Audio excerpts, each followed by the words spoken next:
Today's episode is going to be a good one, and I'm recording now, so this is how we're starting this, as casual as humanly possible. So what's up, Alex? What's up, buddy? It's good to see you. I tell you, during this quarantine, I feel almost like I've been seeing you too much, but I still like it. So we're walking that line. Yeah, it's man, and I'm doing just like you, like Zoom chats and live things and all kinds of crap scheduled. It's a good time. I started real estate school this week, actually. Oh, how'd that go?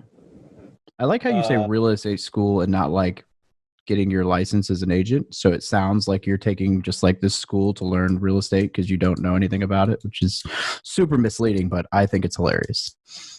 Yeah, I know what you mean. But no, real estate broker school, but I don't know. It's like a necessary evil. I really don't care. Yeah. That much about it. I don't want to be a broker. I've had my license for 2 years now and not actively sold a house. Yeah. So, but we're just cruising along. We're doing that. I'm doing a ton of content, ton of Zoom like you have. Yeah. And my buddy Spencer just crossed 10,000 subscribers on his YouTube channel, and he's getting paid like $800 a month. And so he's been motivating me because I'm like, well, look, if Spencer can do it, then anybody can do it. And so now what you say about me. So now I don't even. That's not even worth mentioning. Oh, this. I don't have anything to come back with, or I would, because everything I would normally come back with has already been said probably a million times. So I do like to see that you've been. Huh? I do like to see that you've been doing so many YouTube videos, and it's also inspiring. So I hope anybody watching this, listening to this, I hope that they maybe have seen this. And I'm trying to encourage people to do more content, because now is the time to get practice out, and people are consuming a lot more content. And so I'm glad to see you doing it, and it's kind of inspired me to do more. So that's good. Yeah, I tried to plan out some stuff last night, like what we were talking about, but work actually ended up requiring work, so I didn't get as much research done as I wanted. But I'll have another opportunity in a few days. I reached out. I've been doing this thing on Friday night. It's basically called Better. I call it Better Drinking Buddies. I got to find a new name for it. I'm gonna call it something like Alex's Zoom Social or something. Yeah, but I've been doing it. I accepted the invite. No, that's a different one. Oh. So Saturday night I have my little Zoom Social. That's going to be just like probably 20 people, like just a very casual thing. But on Friday nights I've been doing it, me and two other people, just like deep dive on the economy. People that I know, not strangers. People that I already know that I can get along with and have a good conversation with, and that it'll be dynamic on Zoom. And so I've had Mindy Jensen on, and I've had Russell Brazil on, and a couple of my good friends from Vegas. And then on this Friday night it's going to be Russell Brazil and Justin Frazier. And then next Friday night, I like my buddy Jay Morando, a hot shot realtor out of Las Vegas. Yeah. He won 40 under 40 in 2018, and Jay Scott. Oh, nice. Yeah, I was thinking about reaching out to Jay about getting him on the podcast at some point. I'm reading Recession-Proof Real Estate right now. So and the Big Debt Crisis and The Power of Paper and too many. Yeah, I don't know. I should probably focus, but it's like one book's at work, one book's on my desktop, and one book's on audio. So it's fitting. Like yeah. And then of course podcasts when I am allowed to finally jog here and there, which has been really, really nice. It's slow, but it's something, which is great. Anyway, so who's our guest today? I'm going to let you bring it in.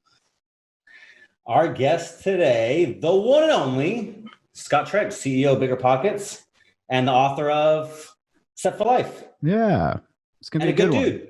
Yeah, it's going to be good. We got some we'll see how they pan out, but we came up with some, not stump the chump, but different questions than what he normally gets asked. So it should be a good show for sure. Hopefully I don't know. We'll have to find a way to, some of these it's like, okay, how did we word this in such a way that we don't look like we're trying to piss people off, but still get a good answer. So should be some good times. Well, you can play nice guy. I'll say things. I was hoping to ask him some questions that would throw him off his game a little bit, but I also know that, he's busy. And so if you invite him on and then throw him under the bus, you kind of ruin the invitation. So it's a balance, because when you when I invite these people on the show, it's like you want to, if you give them softballs, they're more likely to show up, but what good is that? Yeah. I don't know. I was trying to find contact information today. Not that I can make it happen. But if I can give you the gift of anything this year, I'm trying to get contact info and reach out to Taleb. I know that there's no way he's going to want to jump on a show, but I thought that'd be fun. So I'm going to find a way. I'm going to email him. Get him on Twitter. Yeah, he'll never show up for the show. Oh, no.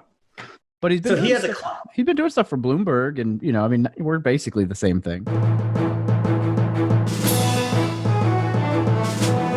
You're listening to the Military Millionaire Podcast, a show about real estate investing for the working class. Stay tuned as we explore ways to help you improve your finances, build wealth through real estate, and become a person that is worth knowing.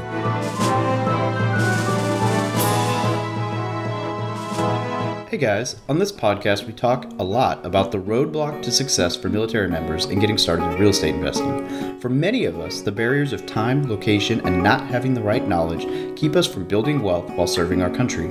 Well, let me tell you about Storehouse 310 Ventures.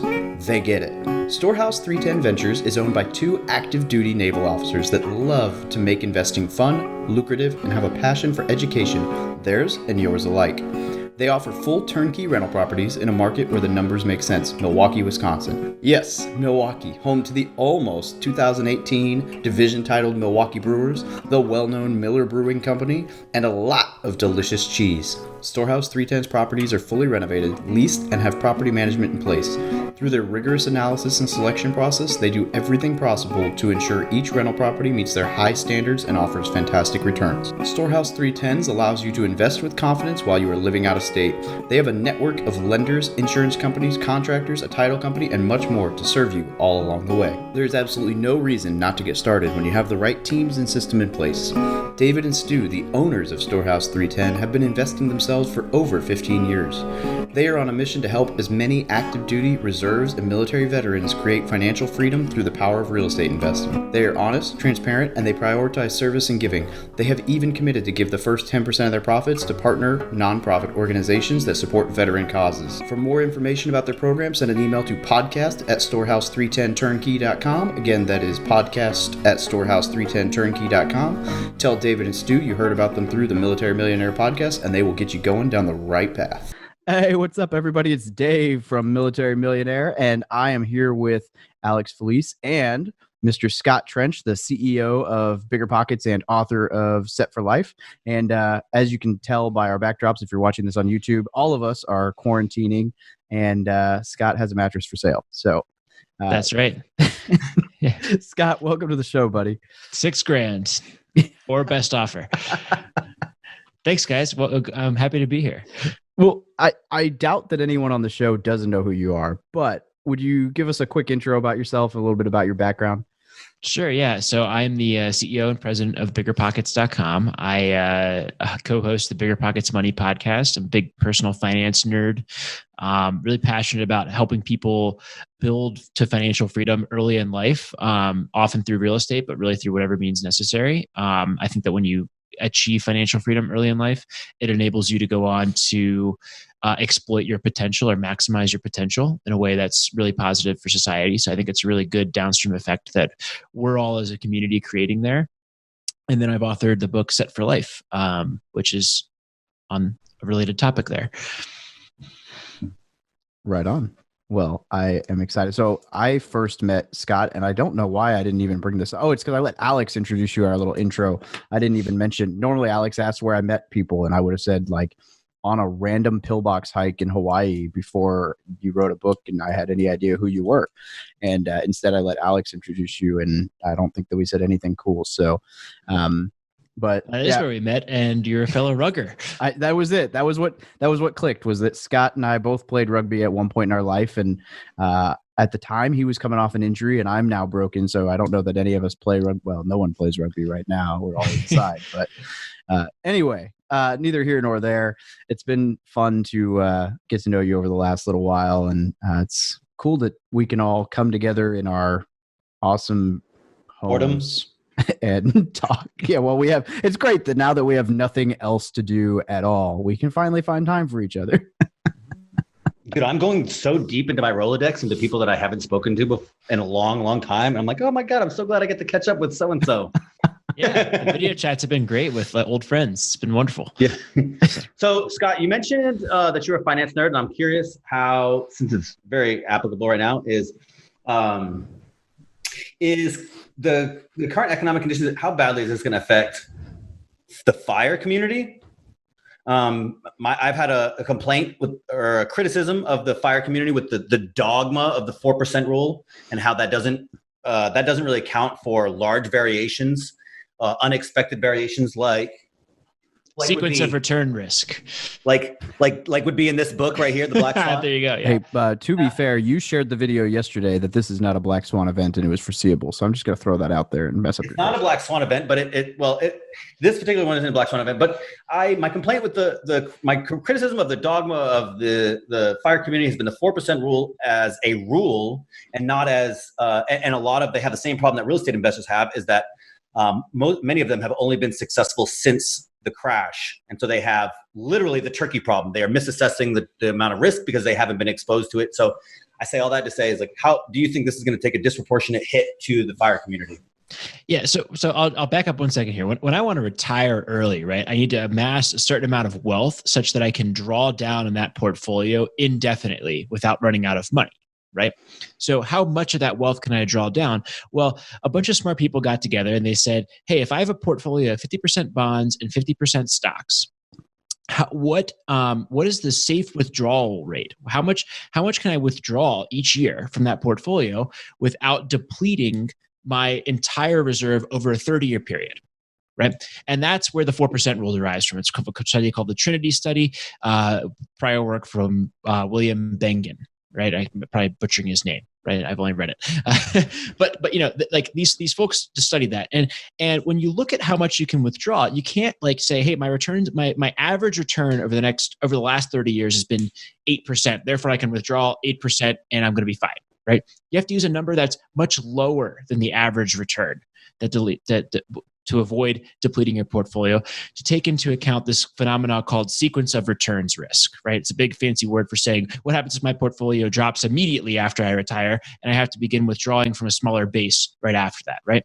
Well, the entire point of the exercise of back testing portfolios over every time period available in modern history, right, is to determine that number. And so the 4% rule absolutely takes into account for precisely the event that we're encountering right now. It takes into account sequence of returns risk. So that's number one. Number two, the next problem you have with the 4% rule is, hey, after 30 years, the 4% rule is only looking at, do I run out of money entirely? Right. But if you're in your 30s or 40s and you're retiring, you don't want to be left, starting with $1 million and left with $100,000 at the end of that 30-year period. Right.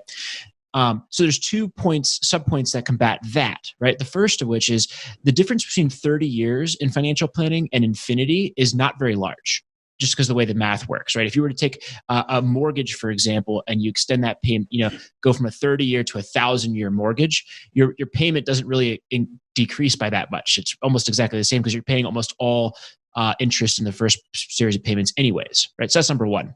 So, but yes, infinity is different than 30 years. So you do have a small number of cases where the 4% rule may not work for folks in a longer time period, right? And so from that, you go back and you say, hey, well, the 4% rule assumes that you have no cash reserve. It assumes you have no other assets or income stream. It assumes that you spend like a robot no matter what at 4% of your portfolio each year, right? It makes all these absurd assumptions that if you're a practical, reasonable human being, you're going to be able to easily avoid. So one more second here. I'm almost done on my rant because I love and hate this question because it shows the ignorance of this field. So all of that aside, the 4% rule is a perfectly appropriate rule of thumb that is not going away and is immensely conservative and designed for exactly the situation that we're in. But even still, nobody I know, I have never met in all the people I've interviewed, all the people I've talked to, all the time I've spent in this as part of this movement, I've never met a person who is retired with just their assets at the 4% rule, with a 50-50 stock bond portfolio, no cash, and no other streams of income. Every single person has an ace in the hole. They have an extra set of income. They have a big cash buffer, or they're far more conservative than the 4% rule. So that was my answer to that. I can tell that's the first time you've ever gotten any question like that. Just totally off the fly answer. Yeah. I love it. No, that was great. And yeah, I have harder questions. Hang on. Thank you. Yeah. Give me some real ones now. All right, Scott. So I made a few questions that I wanted to ask of you, and I had in mind. Do you remember when we met at in Denver and you called me a fraud? Do you remember that? That's right. Yes. Okay. So with that in mind, I have some questions for you. I don't know what this question is now. So now I'm. Here's the context of that, by the way, right? I said, this is a guy who, in the first impression, kind of always has this like vibrant. You're not wearing pink today. I don't know what's going on with. He's wearing my brand, our brand. I don't know what he is anymore. He's stealing it. You're going after you have a Facebook post about my Asian work wife, all these inside jokes that seem at the surface very inappropriate. And then you talk to Alex and you're like, this guy's really nice, genuine, awesome, fun individual who's a great friend. So that's why I called him a fraud, is because first glances can be deceiving there. So Well, now I'm just going to sound like a jerk by asking you these incredibly difficult questions. All right. Oh my gosh. Actually, these aren't difficult questions, but they are. This is a military member related show, and so I wanted to kind of ask you, or maybe steer the idea of the conversation towards that way. So, when are we going to get if we don't already have one? When are we going to get a discount for military members on BP? Ooh, interesting. Maybe soon. I'll certainly. That brings me to my next question. So that makes me to my next question. Does BiggerPockets have an official liaison for military members? And if they don't, can David Pere run it? Wow, these are tough questions. You weren't kidding. Let me get back to you on that one as well. Okay. So now I'm going to ask you a question and this one may fall same vein. You may have no idea, but I'm curious. Do you guys break any data down as far as the military segment of BP? Like, would you have any data?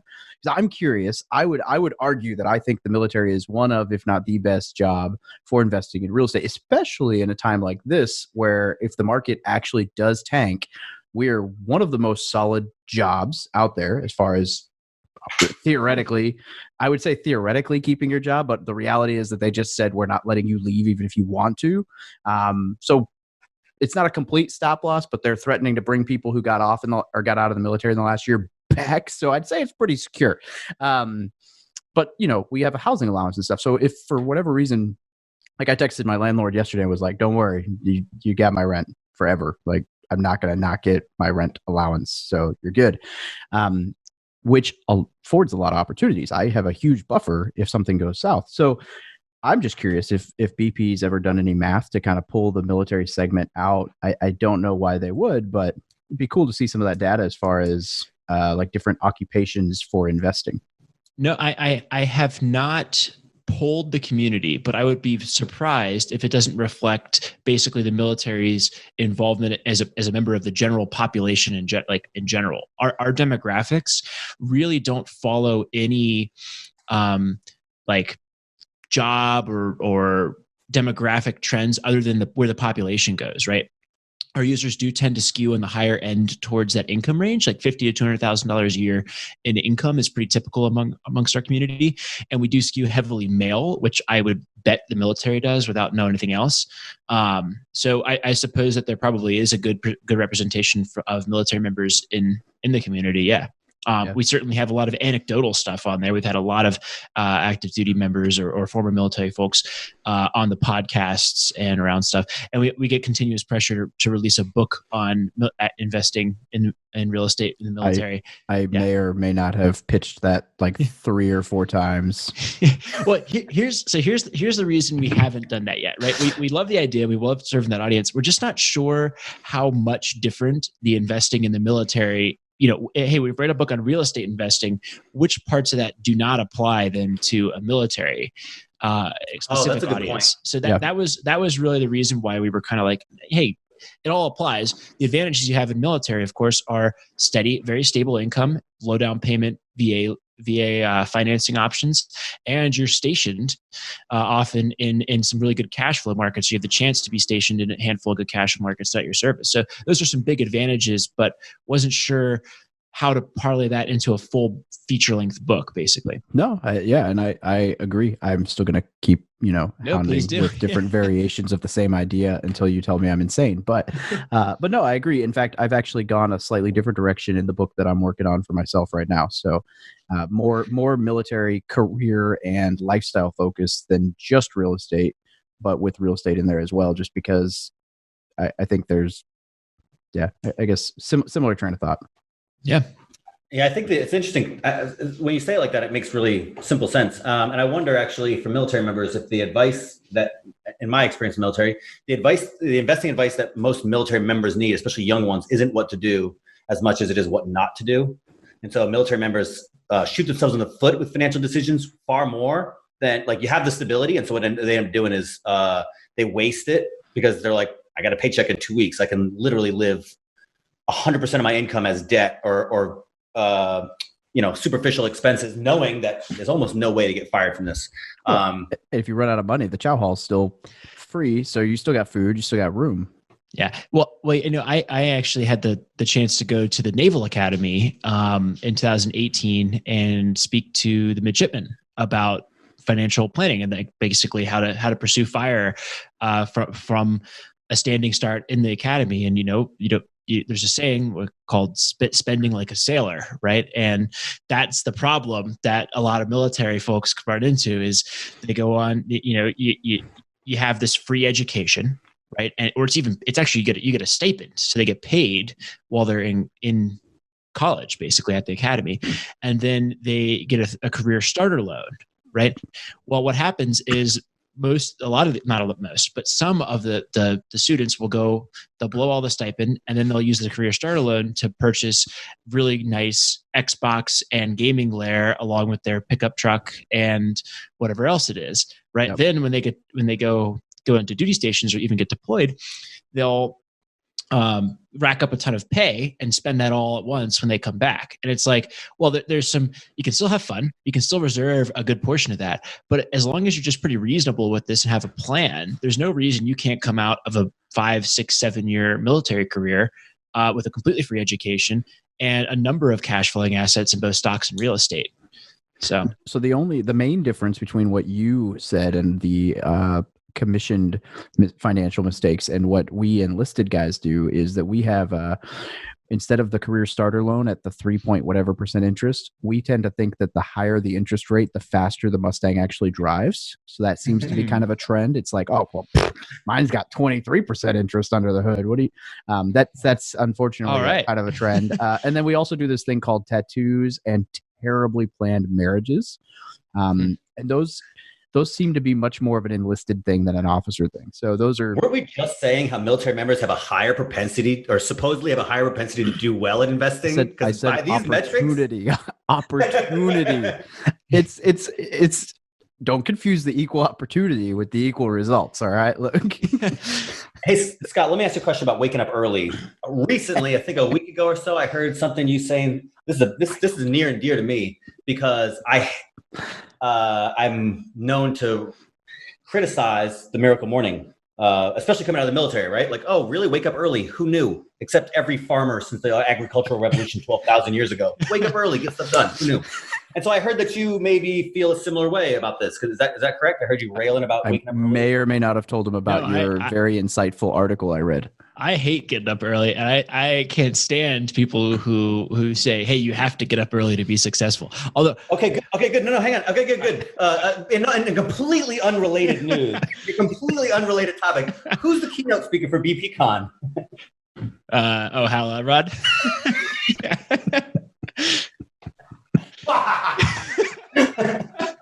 And for those of you listening who did not put that together, Hal Elrod is the author of The Miracle Morning. I don't choose the speaker lineup. I love Hal Elrod. I think he's got some great things to say, right? I think, look, here's how I look at it.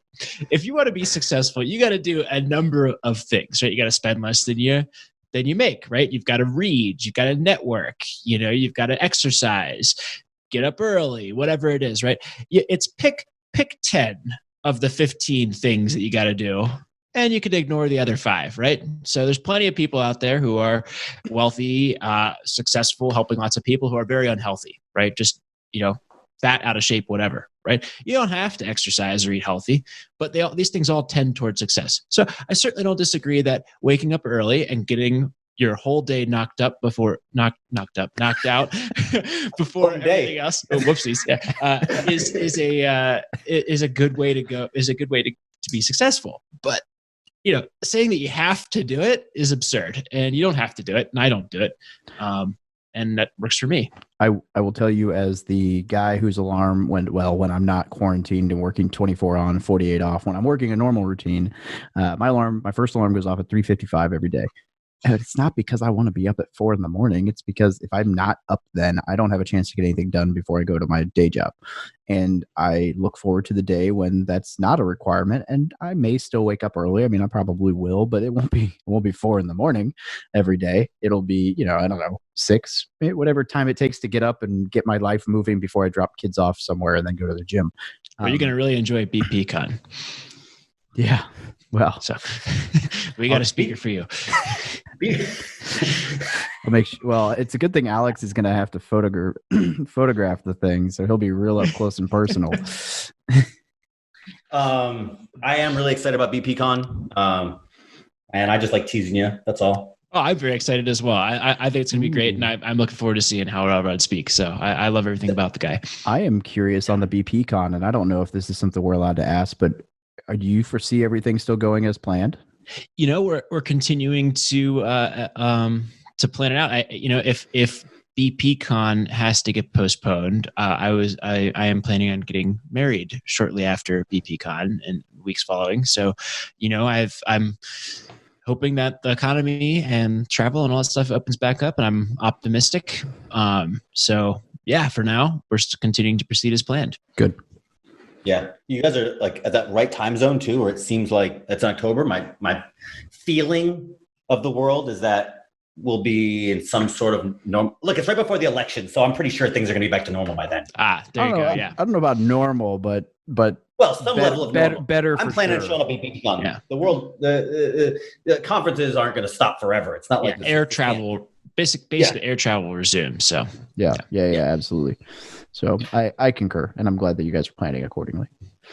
Scott, every time I talk to you, I have a thing where I feel like it's my responsibility to try to get a scoop, some gossip, some BP future, something that, maybe not everybody knows, or maybe you saved it just for me. So I'm trying that again. Is there something you can tell us, some scoop about BP that you're excited about that maybe you haven't released? So you want you want me to plug some of our very latest and greatest products? I knew you'd be here shamelessly plugging. Fine. Can you give me only because you asked? Yeah. So I think the biggest and most exciting thing maybe that we're working on right now is a new sub brand called BP Insights. So our VP of Growth and Analytics, his name is Dave Meyer, outstanding guy. I've worked with him for 5 or 6 years now.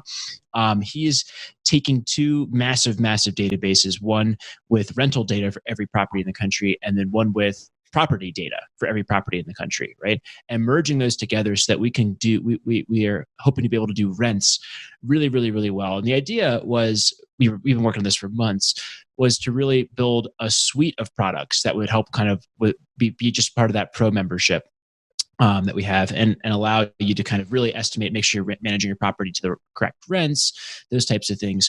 But what it's allowing us to do is in real time track national rent averages and rents in very individual markets. And we're able to release that last week to our pro members so that people can see, hey, what are rents? What is happening in rents market by market? And there's some really interesting, and at least this week, fairly grim projections going on there where, hey, rents haven't fallen, but that's because active listings are not changing, but all of the lower priced active listings are coming off the market while the higher priced ones are sitting there. So we're starting to see some really scary lead indicators that would indicate that rents are going to decline in a lot of different markets. Anyways, we think this is really going to be a very useful tool for a lot of people as they're looking to kind of figure out how to ride the future here in the short and medium term with coronavirus. It's actually really cool. So almost like BP Insights, like a rentometer competitor type thing. Sure, there's certainly be some similarities with Rentometer, but I think it will be more holistically merging of these two data sets and understanding how to manage portfolio, all the different data that comes with that, including rents, vacancies, what rehabs might do to property values is an ultimate derivative product that we'll have from there. That will be months down the road, those kinds of things. That's actually really cool. Yeah, so we're looking forward to it.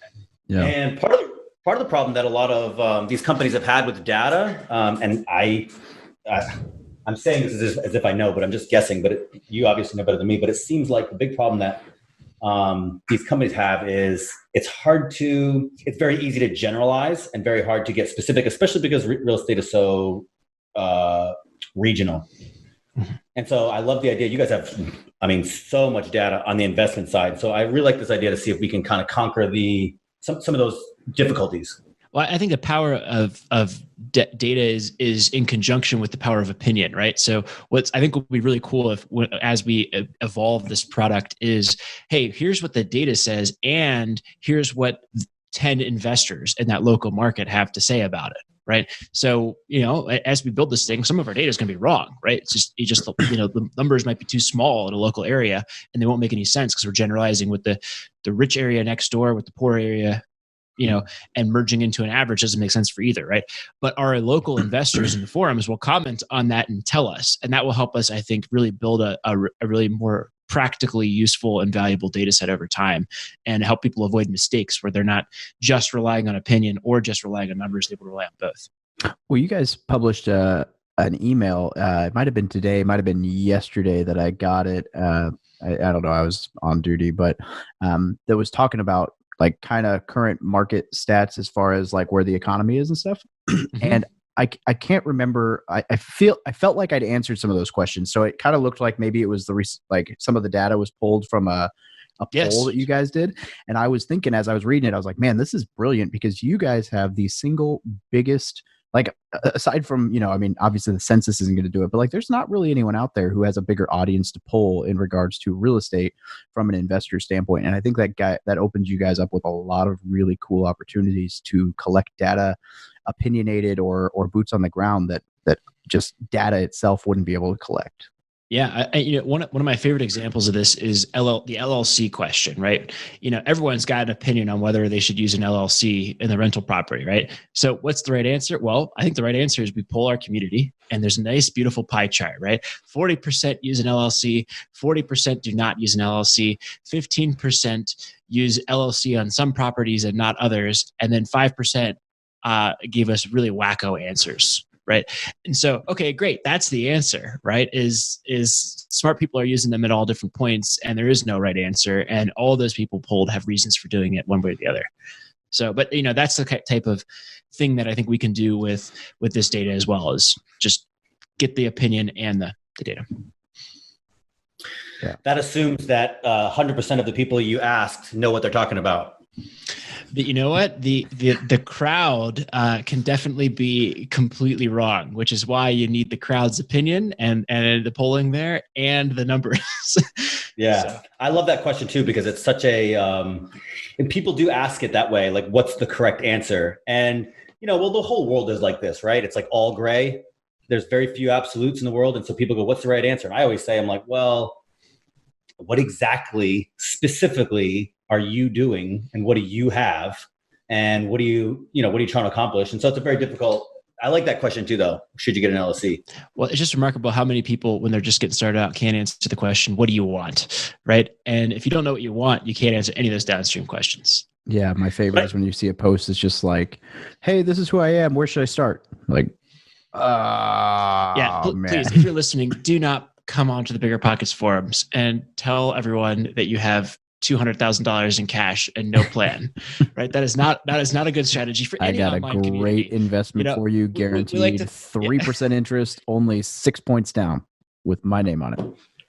And you're probably offering a better one than the guy who's offering the complete scam. So, yeah, true. Yeah. Today's show is brought to you by Audible. Audible is offering our listeners a free audiobook with a 30-day trial membership. Just go to audibletrial.com/militarymillionaire. Now, why Audible?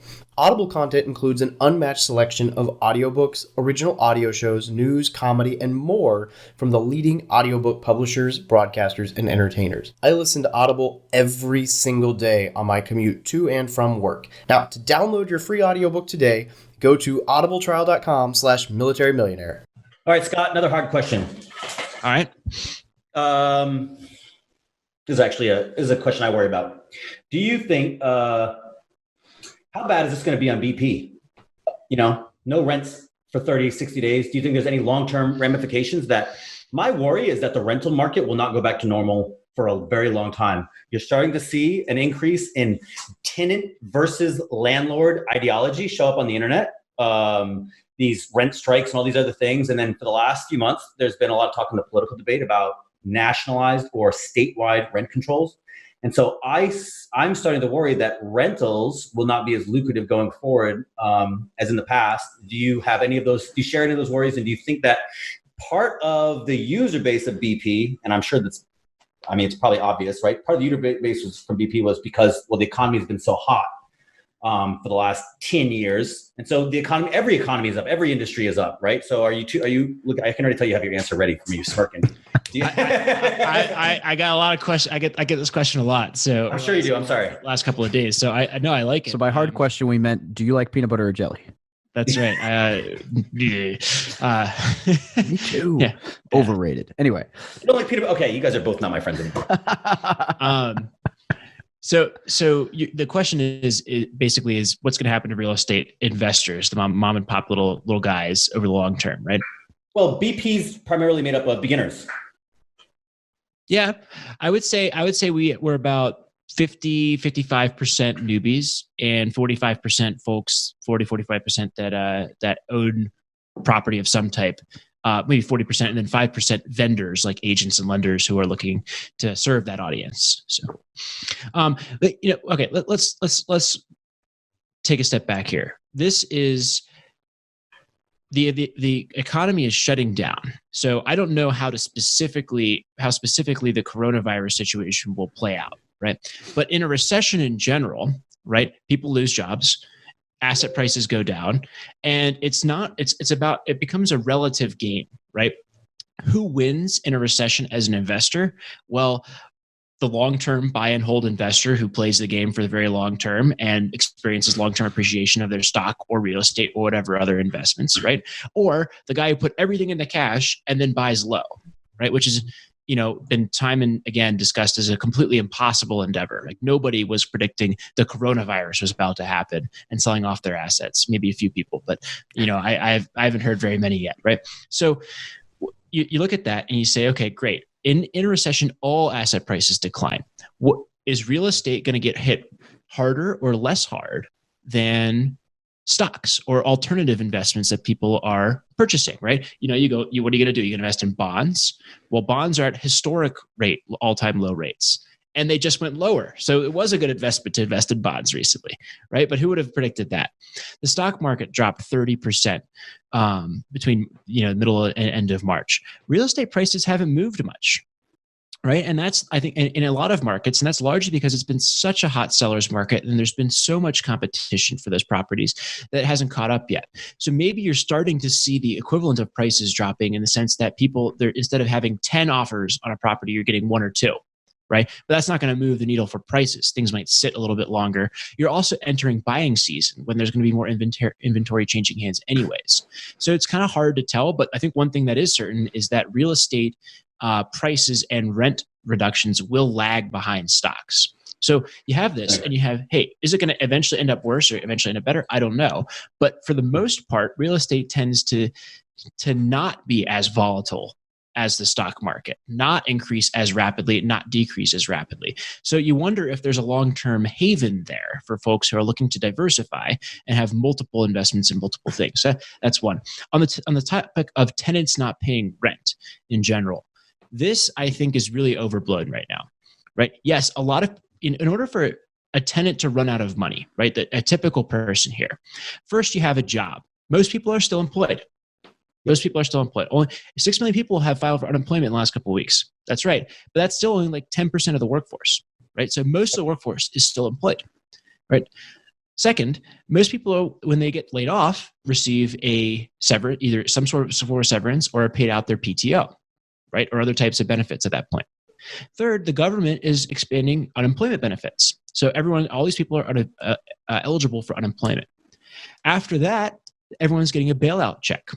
Yep. From there, landlords have a security deposit, right? Yep. So if you're going to rent strike, right, as a tenant, you have to be kind of crazy in order to want to play that game of chicken with your landlord. Your landlord is likely better capitalized than you if you are considering a rent strike, right? They probably have more. Most landlords have some form of reserves, at least the ones on BiggerPockets that we hope so. Yeah. More than a month worth. 1 month? Yeah. No, over 75% say they have over at least 3 months, right? Over 60% say they have at least 6 months. So, so your landlord's probably better capitalized than you, right?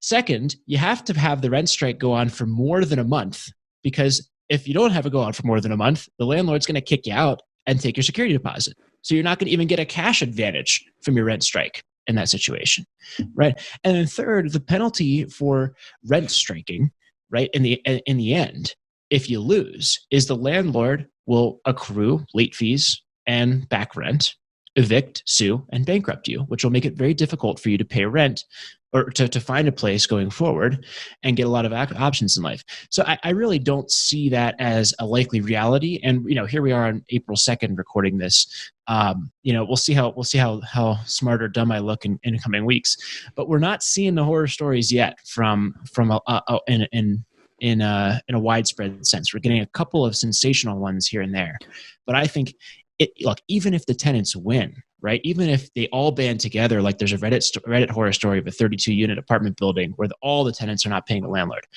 Great, maybe they'll win in the sense that they'll ruin this landlord.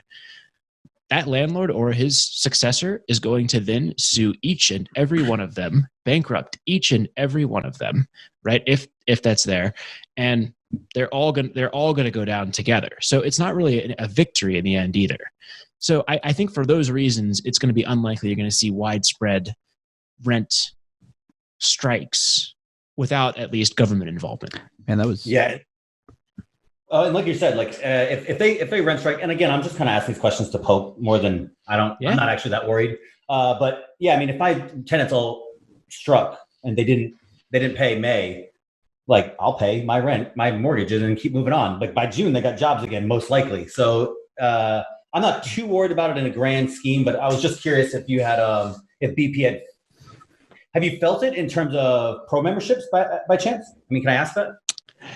So our business seems to be doing pretty good right now. We're not seeing really much of a decline in sales for any of our books or pro memberships or anything like that at all. So we're just kind of chugging along exactly as we've been. Recession-proof real estate must be up. Recession-proof real estate is seeing a little bit of a spike. Yes. I'm reading it or listening to it right now. Yeah, it's a pretty good read. So I wanted to hit something real quick because you mentioned the market, and it's kind of strange. So my first thought from the very beginning on this was that the only way this affects the real estate market is if it goes on long enough, because it's more of a time issue than anything else was my first thought. But I've seen some really strange things this week that have kind of confused my thoughts, and it's not like a bad thing. What it is I'm seeing panic selling in the market. So I have seen, last night I'm cruising through, MLS listings, nothing crazy. I mean, there was definitely some stuff on Craigslist, but MLS listings. And for a prime example, the first property I ever bought was a 2-1 900 square foot duplex for $81,000 in Missouri. The street next door, the street right across from it right now, there's a duplex that just came on the market for $92,000 for a 2-1 that has garages for each unit and is 200 square feet larger for each side, which my duplex just appraised for $115,000, $120,000. And they listed it at $92,000. And I call them up and they're like, oh yeah, we're just trying to get rid of it. And I'm like, all right, well, that's kind of interesting. To list, $10,000, $20,000 under an easy appraisal in good condition in a decent side of the town. All right, whatever. And I okay, maybe it's a fluke. I've seen apartments coming back on the market at 2% cap rates or two caps higher than they were a month ago. I'm seeing a lot of people, from what I'm noticing, it seems like either landlords that are really worried about what's going to happen, or people who were planning on getting out from under a property soon and are realizing if I don't get this thing offloaded right now, then I'm going to have to hold it through a recession. And I wasn't planning on that, whether that's because they were retiring soon or they were just, that was kind of their game was like a 5-year exit. And I'm kind of curious, like, as I'm trying to think this through now, is like, man, I was thinking the game was going to be dependent on how long this lasts. But the reality is that people might kind of start driving prices down just by trying to offload properties in shorter days on market. And it's kind of a strange, like, I didn't foresee that coming. But I mean, there's probably 10 or 15 listings that popped up in the last 48 hours in my market that are well under value and pretty solid properties. So I'm like, do I jump on that because I know it's a deal, or do I, so I'm like, do I 65% offer on that because I know they're hurting, and that's what. So it's kind of a strange, kind of threw me for a loop last night. I was like, man, this is like. I'll say that you're the first person I've talked to that's kind of said that they're noticing that kind of stuff. So maybe I just haven't been paying quite enough attention to the real estate prices of the assets themselves recently in a lot of markets. So I have not personally noticed that, but I'm certainly going to leave this podcast and go check that out for myself. Let it be known that I could just be an idiot. So no, I don't doubt that. Yeah. Yeah, I think there's going to be difference. There's definitely going to be a lot more market specific changes, I think. So some markets are going to be affected differently than others. Like if you own a place in New York City right now, it's probably in a lot different condition or selling situation than if you owned one where, there's been no news at all. Like I haven't noticed anything here where I live, but we're so far removed. So I think probably if you're in New York or LA, it's much different. I don't know about, where are you at right now? Are you in Missouri? I don't know about Missouri. Yeah, but so the difference between the Missouri market and your market is that they're very similar in a lot of ways, but I'm not next to a military installation. So I think that might be helping you out because they know a lot of people know their tenants are still going to pay rent. That's my point. Yeah. Yeah. I mean, I have no military tenants, and it appears that all of them have at least begun processing their payments. It's an online payment. So you got the 3-day ACH there. But we'll see if they all. You're also in one of the hottest markets in the United States. And so to your original point about the seller's market, I just don't. I think you're 100% right. Like that's not going to stop people. The demand is not. I don't believe going to change. So, and interest rates are going to stay low for mortgages. So people's buying power hasn't changed that much unless you lost your job. But how many people who work at a restaurant can afford a $450,000 house in Denver, anyways? So actually that makes me curious if we're going to see a further separation in inequality from, like, what's the average home price in Denver? It's obscene. It's probably in the 4s. Yeah. Yeah. It's so pretty high. Yeah. Yeah. I mean, you need to have a decent income to do that. So I wonder if now you're going to see in the market where lower priced homes, lower priced areas where you live, where you work on like a service-based economy, you see the effects there more than the people who they kept their job, they have a high paying job, and they're buying expensive houses. But that's the thing is, like, because of the stimulus package and unemployment, that time game, you're not going to even see that playing out for a couple of months, it seems, right? Because all these folks, hey, I lost my job and I'm in the services industry. Well, given the stimulus package, a lot of those folks are going to be making us a very similar amount of money going forward, right? And like, people are all ragging on each other in this, right? We just came out of the recession 10 years ago, right? One of the worst economic periods in this country's history, right? It wasn't the Great Depression, but it was pretty bad, right? I just have a lot of trouble believing that all these individuals are so poorly capitalized across the board. Maybe that's just me being, particularly optimistic here, but I really feel like, like, people are not sitting there with no cash, leveraged to the hilt, knowing that that's exactly what crushed everyone last time. I can certainly believe there's a lot of people who have no savings whatsoever who are losing their jobs, but they're getting the ones. That's what unemployment net, the safety net, is for. Is to help those folks make rent payments. So far, Scott, you are no fun to speculate with. You know that? So, yeah. Why? Because I'm not gloom and doom yet. So far, the worst thing that's happened to me in all of this, and to be fair, my property manager hasn't texted me yet with the final tally for who paid rent, but we're looking good so far. Or she would have called me today and gone, "Oh my God, you're screwed." But so far, the worst thing that's happened to me through all of this is that I was, 2 weeks away from an eviction that we'd been going through, and they put the moratorium on evictions on. So I got this guy, Alex has heard me say this. So he's in my 10 unit and I can't evict him till at least April 30th. It'll probably get moved, but as of right now, April 30th. And we were, he didn't pay January, didn't pay February. Like there's a reason he was getting evicted. So now I got this guy who hasn't paid rent in 3 months. It'll go 4 months, maybe 5. And he's living amongst my other tenants. So so far my worst problem is just that I can't get rid of someone who wasn't paying before this happened. So it's not like, oh yeah, man, he had a rough existence with the coronavirus. It's like, oh no, you were a schmuck and you lucked out. So my biggest fear at this point is just that he talks to all my tenants and I have some kind of bad, like, oh, well, Jimmy's not paying rent and they can't get rid of him. But I got a behavior issue as well that I cannot deal with until all this is over. So yeah. That's so like the worst part so far. It's fun to ask all these doom and gloom questions. I thought you'd be more. I thought you'd be a little more playful with me about them. But to be fair, the last 2 weeks I was sort of doom and gloom, and then I think my contrarian nature, right? Like everybody has kind of went from it won't be that bad to now they all seem like it's the end of the world, and I'm like looking around. I'm like, it's not gonna be that bad. I'm actually feeling more optimistic than ever. In fact, just before this, I recorded a little video like the world's not gonna end kind of thing, and I'm with you. I agree with you that we just came out of 2008. Everybody has their little, I call it PTSD of 2008, where they're like, what happened last time? People were over leveraged and undercapitalized. Like, let's make sure we don't make that mistake again. Now, we certainly couldn't predict everything. We didn't predict a virus epidemic, but we did predict like, hey, look, don't be over leveraged and undercapitalized and, and with under equity. And so I tend to agree that my hope is, and what it looks like, what's most likely is that there'll be a little blip in, hey, you're going to miss some rents. Hey, you're going to have some problem tenants, but for the most part, it was 60 days of inconvenience. Yeah, who cares? The game is holding it for 30, 40, 50 years. Nobody is risking their credit and long-term ability to get access to housing, except for truly desperate people.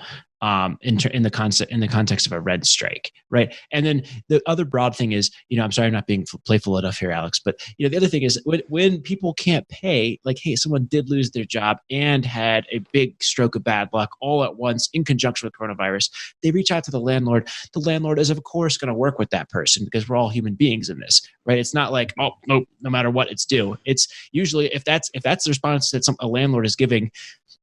In my experience, that's because that tenant has a long history of trying to take little edges and advantages here and there over time. Now, of course, a couple of nasty landlords are going to make everybody else look bad, and they're going to make some headlines in this. But I don't.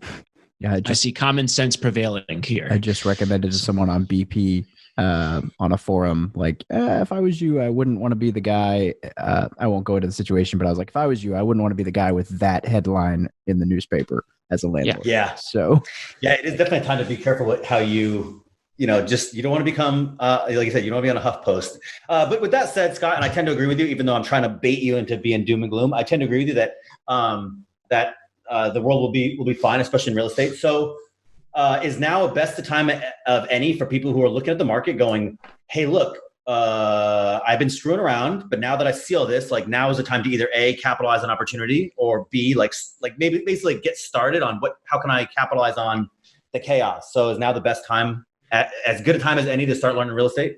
Well, if you're seeing what David is seeing with prices fluctuating all over the place in your market that are crazy and don't make any sense given your deep understanding of the market, maybe so.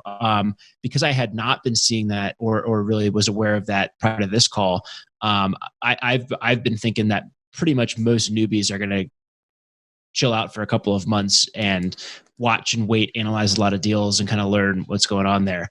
Not because I think well-capitalized investors who have done this for a while are going to pounce on the great deals as they materialize because we're in it for 20, 30 years and you're going to go after that. So there'll still be some activity. I imagine that in reality, a new person is going to have a little trouble making a very, very large, maybe the largest financial transaction in their life in this period when there's a lot of volatility and uncertainty. That's just the reality I kind of think will transpire there. I think the fear will probably play a role for him. We lowballed. We need a new office building. Me and my team. We were 6 of us running out of 108 square foot somehow that happens. And so we're like, we need a new office building. And we've been thinking about, who's going to rent one. I told my partner, let's just buy something. So the last 2 months we've been looking to buy something. That's smaller than this room. It's awful. It's horrible. And it's with Alex too. Do you have AC? Yeah. I haven't worked there in the summer yet. I don't know. Yeah, I'm sure they do. So it stays warm with the body heat during the winter though. Yeah. Good Lord. Yeah, I'm a heater. So, but we find this building and it's like $300,000 an office building. It's no big deal. And so we lowball them because I didn't want to pay what they wanted. And they're like, yeah, we're never going to take that. And then they go into contract the next day, and then coronavirus hits, and a week of that, and they call us up and they said, we'll take your other offer because the first buyers bailed. Now, I don't know the circumstances. It could be completely normal, but I do know that we got that basically 10% under what they wanted in a quick hurry, because I think there is some sentiment that like, hey, look, the people who, like you said, were on the fence, maybe if they're new or maybe whatever the case, they're on the fence and they say, well, look, maybe just now I don't need to do it right now. Maybe I'll just wait 90 days and see what happens. And then the sellers have the exact opposite thing where they're like, somebody just bailed out. Let me sell this thing to somebody. They'll take a 10%, they'll take 90% of what they wanted to sell to me in case, God forbid it gets worse. So I think there is some of that going on there, and I capitalized. I mean, not the same ideal as like, it's not life-changing or anything, but it's an office we needed, and we got it cheaper because of worry. Yep. Yeah, I think you're speaking to a lot of things that again, maybe I should be paying closer attention, because it sounds like these things are happening, and maybe in multiple markets around the country where lots of deals are starting to materialize. So maybe I'll start paying much closer attention to my local market and look for these types of similar situations, because I would love to get property for 10, 15, 20% discount right now. That's another thing that I'm, not that it has worked out yet, but I'm starting to launch like 65, 70% asking price offers for anything that's been on the market for 2 or 3 times what it should have been. Because I'm like, okay, if people are starting to get fearful and this thing's been sitting here for 100 days, like, hey, you wanted 100? I'll give you 65. Yeah, and I mean, I don't know. I see there's opportunities coming. It's just a matter of how and when. But now I'm kind of like questioning myself, like, that's a good deal. I know that's a good deal. But if I wait 2 weeks, it might be I'm almost scared to offer the full asking price, because I'm like, I don't know if I'm going to be buying on the way down. It's still a good deal. But like, anyway, so I to say all that, but I did email the commercial broker on both apartment complexes and the realtor for 2 or 3 other properties. So it hasn't stopped me yet, but all right. So we've been at this for about an hour. I got to ask you, if a 18, 19-year-old was to walk up to you asking you for advice for real estate, life, you've got a really good finance and just life book. What would you tell them? Wake up early. No, I would not. Sounds like a lie. Yeah. I would say work, go all out. Completely all out in every way, or earn as much as you can, spend as little as you can, until you have 1 year of financial runway. So in liquidity, right? So that means is, hey, if you spend $50,000, you need $50,000 in the bank. If you spend $25,000, that means you have $25,000 in the bank, or at least some other similarly liquid form, right? You could even put it in stocks as long as you're willing to spend it. If you're that ballsy, I guess, to put it there. So, but whatever it is, if you have a year of financial runway that you have access to, and by the way, the less you spend, the less cash you need in order to accumulate that runway. But that sets you up for really big opportunities downstream. That's how you can buy rental property or a house and easily have the down payment. That's how you can have confidence to leave your job and go join a startup or start that business or whatever it is. Right, that one first year financial runway will make all the next little bits, the rest of the journey towards wealth, that much easier. That's good. So the next question I always ask is a resource, but before we get into there, I would like to tell you that one of my big wins this past year is that I had knee surgery in October. So the week before I had knee surgery, I gave one of my Marines, Rich Dad Poor Dad, because he was we work 24-hour shifts. So he worked the 3 p.m. to midnight shift. And he was just saying like, oh man, I'm so bored all the time. I was like, here, read this book. And I came back from being gone for 30 days for surgery or whatever. And like the entire Purple library and BiggerPockets library was like just sitting on this kid's desk. And all of a sudden, like 3 or 4 different people in my office have read a very large majority of the BP books and the Rich Dad Poor Dad books, one of which actually just closed very large triplex in San Diego that cash flows, which is crazy. Really cool deal. So I just wanted to say that I am a huge fan of your book. And it was super cool to see them reading your book and a bunch of other BiggerPockets books. And then, I mean, legitimately putting it all into action here. And it's just powerful.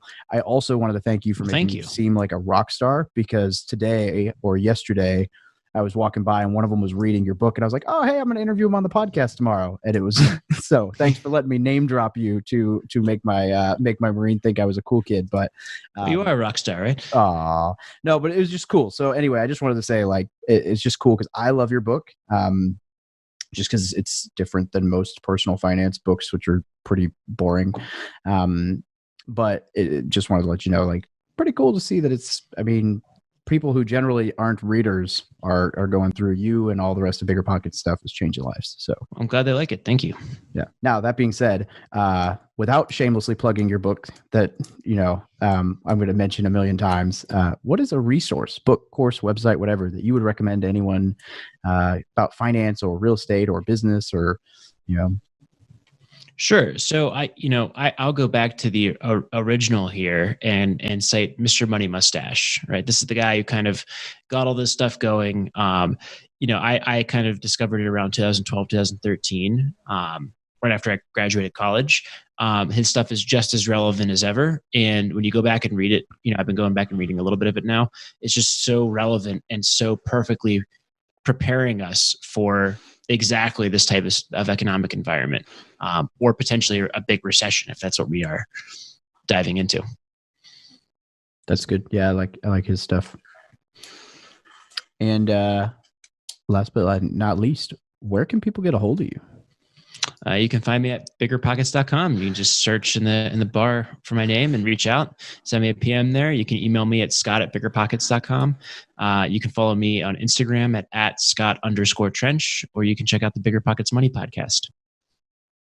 Anywhere podcasts are played. Yeah, at this point, you can just type Scott Trench into Google and ta-da! Yeah.